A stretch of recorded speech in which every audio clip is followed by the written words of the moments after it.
What is up, guys? This is the Awesemo.com night shift. We're talking about the Friday, April 27th games. There's a big 14-game slate with just one game going on Friday afternoon. That is the Brewers and Cubs, so we will cross that one off. I'm not going to talk about that. I'm just going to go through each of the games, each of these 14 games very quickly. Very quickly on some of them. This is your host, Jake Hari, if I didn't mention that at the beginning. So I'm just going to go through really quick, talk about some things I like or don't like in each games, and then we'll get out of here. So thanks again for listening. Be sure to rate and subscribe to this, the Awesemo.com YouTube channel, and then make sure you get your premium membership at Awesemo.com. With that, you get access to Awesemo's rankings. He is the top-ranked DFS player in the world right now, so you're getting a lot of good information in his rankings, and they're very useful to me and to all of our premium subscribers. So get on that. 14 games. Let's get into it. Detroit at Baltimore. It's Mike Fiers versus Chris Tillman is what I'm seeing right now. Fiers is not really a guy that is going to miss bats. So some of the Baltimore righties, I do have a little bit of interest in. Fiers has a 44% hard hit rate against righties so far this year. And then Machado's hitting the ball very well. So him and Adam Jones. Andrew Jones is an older MLB player. He was really good back in the day. Adam Jones, Machado, maybe a Pedro Alvarez. I don't really want to stack against Fiers, but I think Machado would be a guy that I'm really interested in. Once again, he is 5,100 on DraftKings, so not the greatest price, but there are a ton of good pitching options. I'll just mention that right off the bat, and a ton of cheap ones. So it's going to be interesting to see how this slate shakes out in terms of ownership, whether people will pay up for a DeGrom or a Kluber, or they're just going to pay down for both pitching slots on DK and get all the bats in. Chris Tillman going for Baltimore. He is very bad, as we know. If you've seen anything on the morning podcast that Josh and I do, you know how I feel about Tillman. I could read off all the numbers, but all you need to know is he's really bad. He's got a 56% hard contact rate against lefties, 588 WOBA. One of the worst pitchers in the MLB. I would like the Tigers a lot more here. They'd probably be my favorite stack if they had some more power lefties. Candelario for 4,200 is a guy that I love here. Switch hitter, he's going to be batting left against Tillman, obviously. Miguel Cabrera and Nick Castellanos. I have no problems going to either of those guys with James McCann at $3,400 at a catcher position that is usually pretty shallow. Let's go to the next game, Arizona and Washington. We have Zach Godley versus Steven Strasburg. Godley is one of my favorite pitchers to play just in general. It's a tough matchup, no doubt about it, against the Nationals, but that's sort of baked into his price here. I think he's more of a 10K pitcher, honestly, in some spots, and this isn't actually that bad of a spot. He's top 15 in whiffs per swing this year once again. His curveball is getting 46% whiffs per swing, which is amongst the highest in the MLB this year. There are some strikeouts in the Nats lineup as well. You've got guys like Michael Taylor, Ryan Zimmerman, Howie Kendrick. I'm not really scared of Trey Turner until he gets on the base paths. Then he can be really dangerous. Matt Wieters, Godley can strike out righties and lefties with that curveball.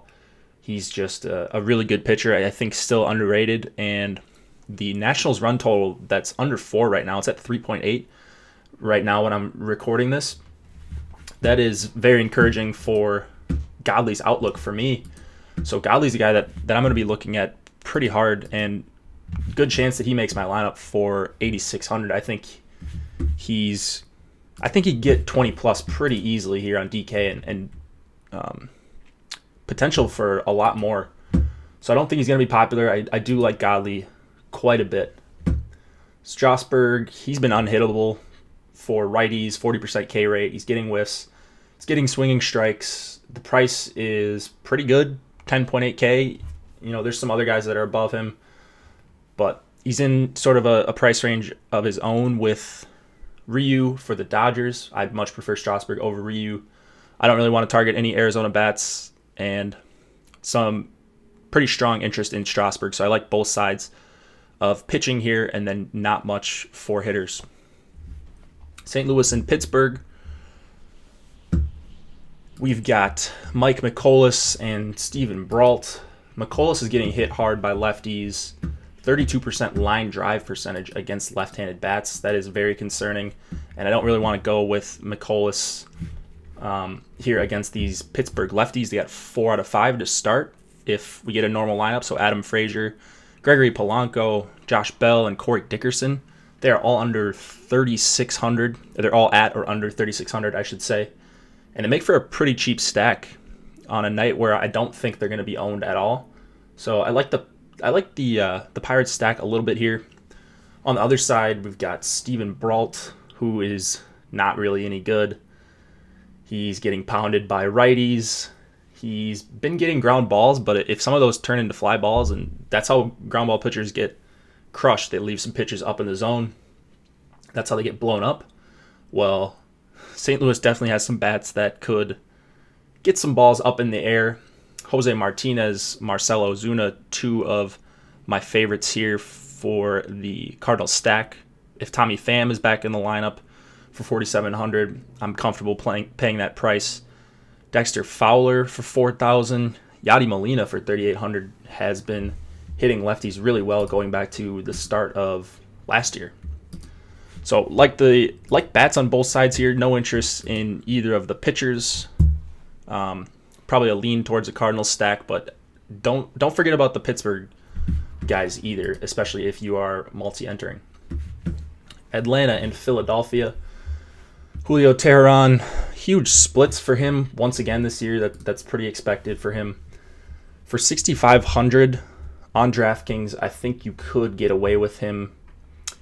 His last 3 starts, 15.6, 16.7, 13.3 swinging strike rates. Just looking at his game logs, and those were against the Nats, Phillies, and Mets. So he's already done it against the Phillies. He'll get them again here, of course. 4.3 run total isn't super concerning for Teheran, but he is 18th in whiffs per swing this year, which I was really surprised to see. So I don't know. I mean, some interest in Teheran. I don't know if I'll need to go that low in pitching today. There's some guys in the mid-7s that I think are really nice plays as well. But definitely a guy that I'm going to keep my eye on, especially if you want to go with like a Kluber or even a Strasburg or DeGrom. He's a guy that I would definitely think about as my SP2 tonight, as weird as that is. I don't usually play him. On Philadelphia's side for the bats, I think my only real interest is in Carlos Santana, but that would occupy your first base slot. So he's 3,700. I think he's a good play. I think he's got a decent chance to take Teheran deep. Teheran's still going to have some trouble against lefties, but the reason I like him here is some of these righties towards the end of the order. Kingery, Hoskins, Alfaro, Aaron Nola will be batting. I mean, not a bad spot here for Teheran, but it is always scary recommending him. Nola had a 17.5% swinging strike rate in his last start against Pitt, which was surprising to me. He ranks 122nd in whiffs per swing this year, which is also pretty surprising. For 9,300, I think that Nola's a pretty good fade for me. At least right now, I'm just not seeing the whiffs. The swinging strike rate outside of that last start has not been that great. I mean, I get it if you want to play him for 9,300, if you like Vegas, if you put a lot of stock into that. And I don't ignore Vegas, but it's not the first thing I look at. So he's a minus 165 favorite. Perfectly reasonable play, but I think I could get guys like Godley and a few others that are lower priced than him that have better upside than him in this matchup. Atlanta bats, Freddie Freeman and Ozzie Albies would be the guys that I'm looking at. Let's go to Texas and Toronto. Mike Minor versus Marcus Stroman.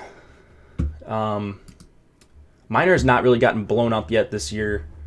He's not as good against righties, of course. He's got pretty true lefty splits. So Toronto's going to have nine righties in this order, and they're all really cheap on DK. Pierce, Teoscar, Justin Smoke, Morales, Solarte, Russell Martin, all under 4K, which is pretty crazy. I do like a Toronto stack quite a bit against Mike Minor, who I don't think he's some special pitcher. And if you like Vegas, it's a 5.1 run total right now for Toronto.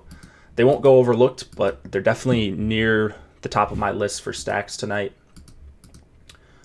Marcus Stroman is someone that I don't really know what to do with. I can make a case for both playing him and stacking against him. Right now, I think I'm more on the side of stacking against him, and that may change by tomorrow morning with Josh. So just keep an eye on the spotlight hitters, spotlight pitchers, and all that stuff, the spotlight stacks. Watch the live stream and see sort of where everyone's at on Stroman. He's got some really concerning numbers in terms of hard contact. So I do like guys like Gallo, Mazzara, Chu, even Profar, Robinson, Chirinos. I do like a Rangers stack. I also do like Stroman for 6,700 on DK. He's a pretty sizable favorite. He definitely has some K upside here. Rangers strike out at the 8th highest rate against righties. Yeah, I don't know where I'm at with Stroman, but that will be much more clear once we get closer to lock. Tampa Bay and Boston. Let me find this game quick. Where am I? All right, there could be some rain here, so this one may not even play, but I'll just talk about it quickly. Snell's been really good this year, and DK is kind of baiting you into playing him. $6,900, pretty nice price for Snell there. I don't think I can do it against like JD Martinez and Betts and Hanley, and those would actually be the hitters I would want against Snell, the lefty power over the green monster. You can just see him struggling with control and giving up a couple bombs. But this one may not even play. Pomeranz, I could also see using him for 7,500 against the Rays, even though he got touched up by the A's in his first start. He still had 7 strikeouts in 3 2/3, which, take the positive spin on it. He didn't get to 4 innings, but he did have 7 strikeouts. So just maybe a rusty first start. I'm willing to give him a little bit of a pass, and this Rays lineup is not any good. So Pomeranz definitely in play for 7,500. One of those few mid-tier guys that I like, and then I'll talk about another one coming up in a couple of games. Seattle and Cleveland. Let's see. Possibly some more weather concerns here. Doesn't look like anything too serious, but another game to keep an eye on. So Tampa Bay, Boston, Seattle, Cleveland. 2 games to look at for weather. It is Erasmo Ramirez on the mound for Seattle. And, man, this guy is not a very good pitcher. 41.2% hard contact against lefties. Not that great against righties either. 35% hard contact against them. Cleveland bats. Can I choose all of them? Like Lindor, Kipnis, Ramirez, Brantley, Yonder Alonso. I love for 3,800. I love Brantley for 3,900. If you can get up to Jose Ramirez, which if you don't pay up for one of the studs, you're probably going to be able to, then Jose Ramirez for 4,800 is well worth his price. Man, I love the Indians. One of my favorite stacks of the night, so I hope this one plays. I do like Kluber as well, but he's really expensive. Almost 13K for Kluber. Mariners are sort of a pesky team. Guys like Cano and Seager and D. Gordon and Segura, they're just not very easy strikeouts. So I could see Kluber. I mean, I think he has a good outing. I think that pretty much every time he laces them up and pitches, but it's just I don't see the huge K upside. I don't see the 35, 40 plus DK point upside for Kluber here. So I'm hoping he just has a decent outing and doesn't do anything special against this Mariners team.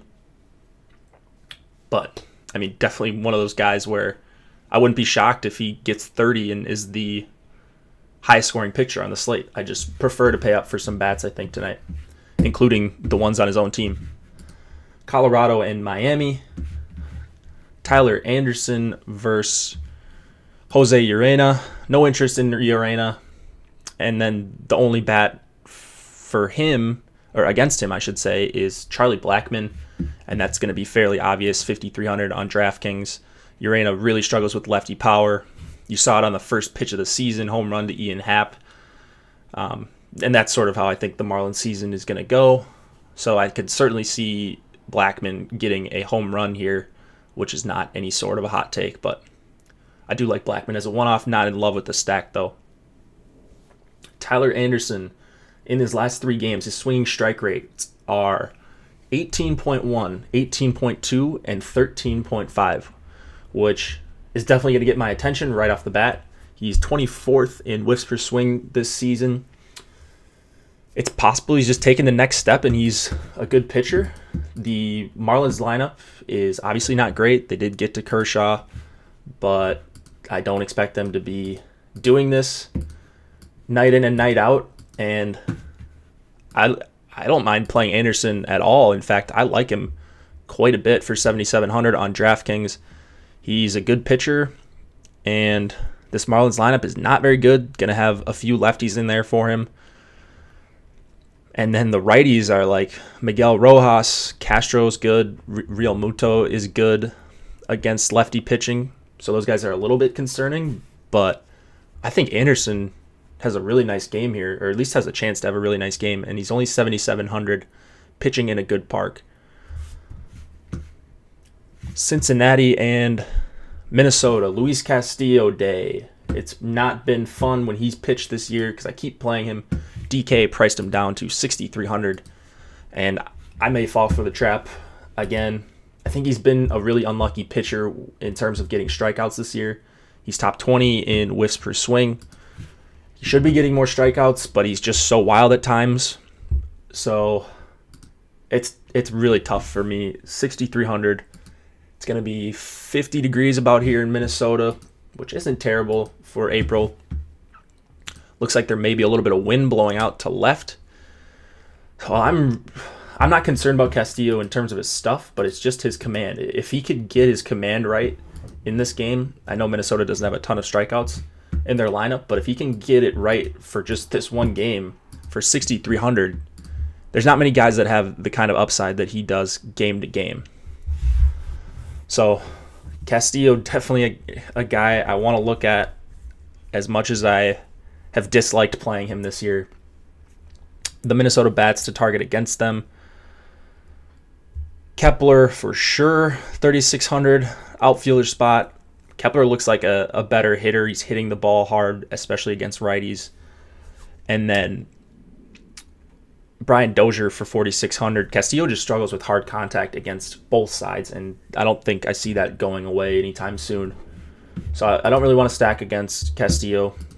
I actually might want to use him. Phil Hughes and the Cincinnati Bats, neither of those are very enticing to me. I can see going to Joey Votto for 4,100, but man, that seems like a really ugly matchup both ways.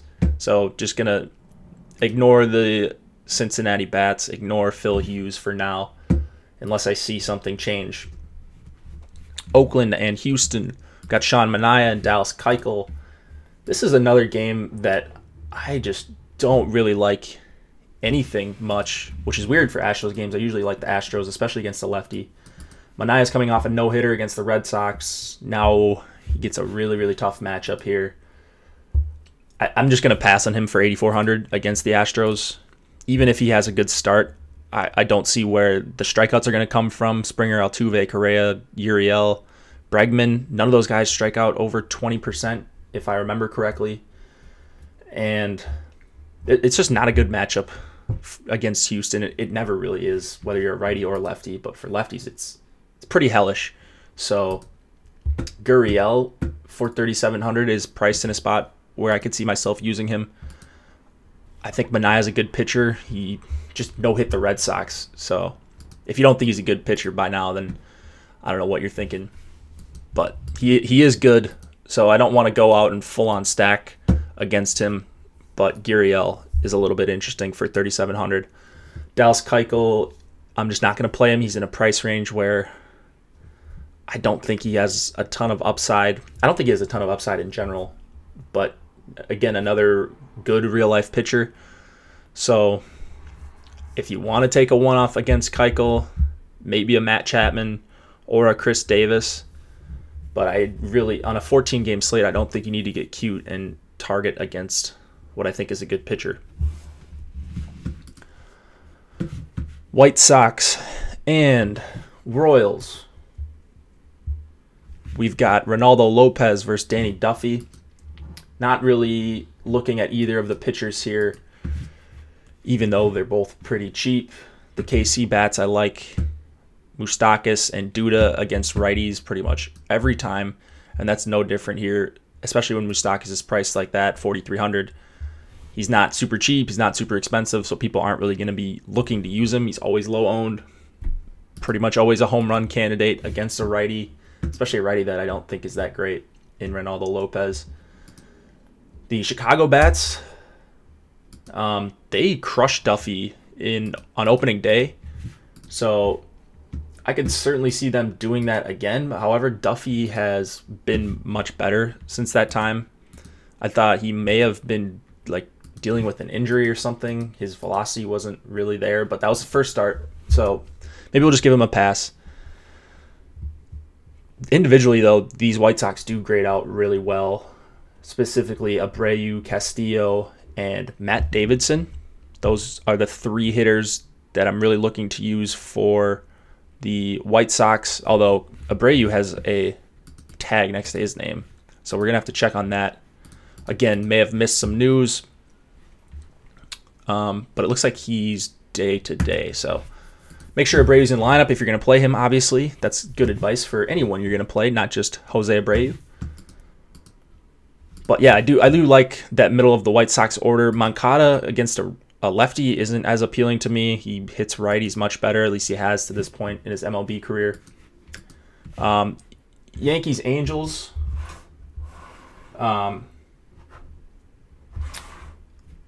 Severino versus Andrew Heaney. Severino has been awesome, but it's going to be tough to get me to play a pitcher against the Angels for 10.4K when there are a bunch of other options. It's 14 games. So while I respect what Severino's done, I don't think this is really the spot for him. For me, playing him, and I play a single lineup on most nights. So if you're playing 150 and Severino's going to be low owned, and I think he is, then yeah, get some Severino exposure. No problems with that here. But just for going all in on a guy, I don't think he'd be the guy I'd go all in on. Heaney is in a really tough spot, any lefty against the Yankees, kind of like what I said about the Astros. It's just, I'm not looking to target average to below average lefties against the Yankees. And maybe Heaney's a good pitcher, but, and we've seen one good start. Last start, he wasn't even that good. I think he had 6 earned runs or something. But regardless, what I'm trying to say is that I do like a Yankees stack. So Giancarlo Stanton, Gary Sanchez, Aaron Judge, all these guys priced up, and they should be. I do like the Yankees stack even in a pitcher's park. They can certainly get it out anywhere, especially those 3 guys I mentioned. But it's really the righties that I want. Not really going to Gregorius for 5,200, lefty. Don't really love Gardner, even though he's leading off for 3,500. Mets, Padres. Jacob deGrom has, in his last 2 starts, at least 7 innings pitched, at least 10 Ks in both of those starts. His swings and misses are coming in chunks. It's a great spot for deGrom. He's going to get probably 4 out of his first 5 he faces are going to be righties, which is always nice. I think I prefer deGrom over Kluber for a $500 discount on DK. So that's sort of the stand I'm going to take if I'm paying up for someone. It's probably going to be DeGrom. Really good park. Not a great lineup. A team that strikes out a bunch. Nothing to hate on for DeGrom. Probably my top pitcher on the night, if you don't take into account price. Clayton Richard on the other side is getting crushed by righties again. 391 WOBA, 44% hard contact. He can get ground balls at times, and this may be a spot that he can do it. I don't love the stack against him tonight just because these Mets hitters have not been hitting lefties hard. If you look at their average exit velocities against lefties over the last, well, even over the entire season, which isn't a huge sample, but Wilmer Flores at 3,300. The only problem with him is that he takes up the first base slot on DK, so I don't like it. Todd Frazier for 3,900. Yeah, it's fine. Like I think that if I had to pick a guy, it would be Yoenis Cespedes. Just got massive power, even though he's disappointed a little bit this year. 4,100 against a lefty for Cespedes is something that I'm really interested in. And then my boy Asdrubal Cabrera up to 4,000. So not in love with the price, but he is just a good hitter. So against Clayton Richard, who really struggles with righties, I have no problems playing him. All right, last game of the night. The Dodgers versus the Giants. This one, outside of the Dodgers hitters, I'm pretty much going to act like it doesn't exist. Ryu has been good. Like, if you just look at the game logs, the results have been good, but he's really not worth this price in my eyes. For 11-1, I mean, the whiffs are okay. Swinging strike rate's fine, but I think you can find better options for 10.1K. I prefer Strasburg over him. I prefer getting up to DeGrom. I prefer Godley. I prefer Severino. So, you get the point. I don't really want to play Ryu, even though it's against the Giants, who I've loved targeting against. And then Derek Holland for 5,100. No thanks in terms of playing Derek Holland. Although I will say, in his 4 starts this year, Holland has a 0% hard contact rate against lefties. He has not had one hard hit ball, according to Fangraphs, against a lefty this year. And I don't know what the sample is for that, but that sort of takes me off Bellinger and Seager probably. On a huge slate, I'm not going to get super cute and target a lefty-lefty matchup. The LA bats I like are Kike Hernandez for 3,500 dual position eligibility on DK, and then Matt Kemp, and then Chris Taylor leading off. But you can't really stack them up because they're projected to go 1-3-5. So I don't like that many holes in a stack. All right, that's going to do it for the slate. Hope you learned something. Hope this got you started for your research for Friday the 27th. Good luck tonight. Get your premium Awesemo membership. Check out the rankings later in the day, and check out the spotlight hitters, stacks, and pitchers that I will write. And look at the other sports as well. We got a lot of good stuff going on at awesemo.com. So get to the website and, of course, sign up for premium because you won't regret it at all. It's a ton of good information from the top player in DFS. Good luck tonight, guys.